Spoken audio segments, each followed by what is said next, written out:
can speak. And he was like, no missionaries. All right. At that point, you guys are led inside the dark interior. As soon as you step into the shadow of the entryway of this prison, you go from the industrial and somewhat colorless iron lot that you've been traveling through to this very low-lit, kind of reddish, almost oxidized iron interior that is just shadow and torches. You can see these large, almost support beams of metal put against the rock and stone that has been carved out of the interior of the mountain. And it's just one long hallway that splinters off into a number of hallways to the right and left before it reaches the outside of your current visual range to make any more detail. At this point, as you enter, you can see about 5 more of the Crowley guard follow behind you and kind of keep you all as a small pack traveling. He begins to move forward and kind of gestures for you all to follow him. Men det är bra så nu han kan käka det själv, så att säga. Han hugger och käkar själv innan han käkar ganska speciella. Inget speciellt sätt. Heading further down you can see there's a few doors that are open and on the inside they appear to be empty, or there's a few other guards. On the interior you don't see much in the way of Crown's guard. You see a different head of guard. Similar garb, but more drab, and you get the sense that this is an internal prison guard. This isn't part of the paid, trained citywide guard. These are the interior Upperduke prison guards. No more than maybe another 40 or so feet down, there's a doorway that leads into an office. Inside of this office, which itself is also super dark, you see 2 almost ember torches that give this very dull red glow on the inside of the room. So it has this kind of somewhat ominous and dreary interior presence to it as you step into this chamber.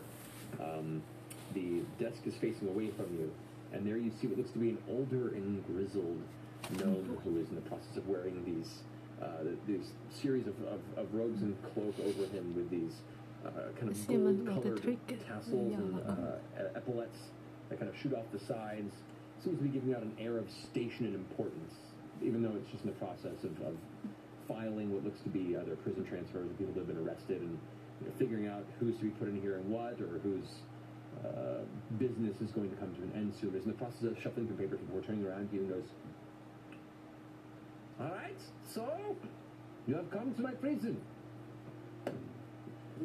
Stands up and turns around to you, kind of like clicking his feet together as he does so, at attention, arms crossed. "Hello, I'm the warden, Helen Poppin. You have bothered me from my work, and I would like to know why."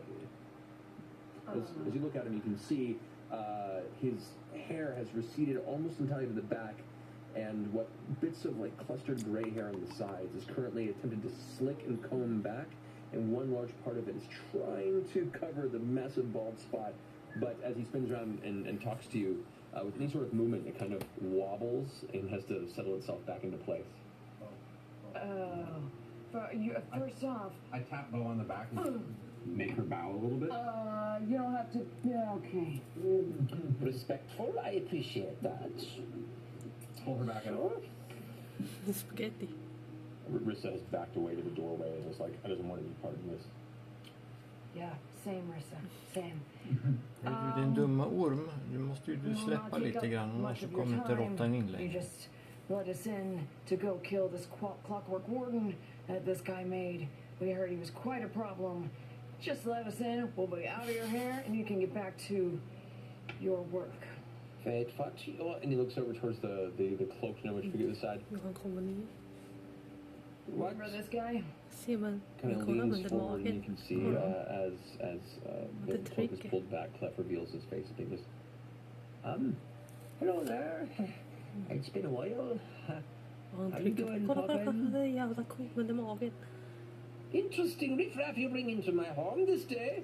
Why do people keep calling us that? I was referring to Clef. Why do you come and bother me with my day's work? What do you want? You're saying something about your little mistake. Gud vad tjock du blev.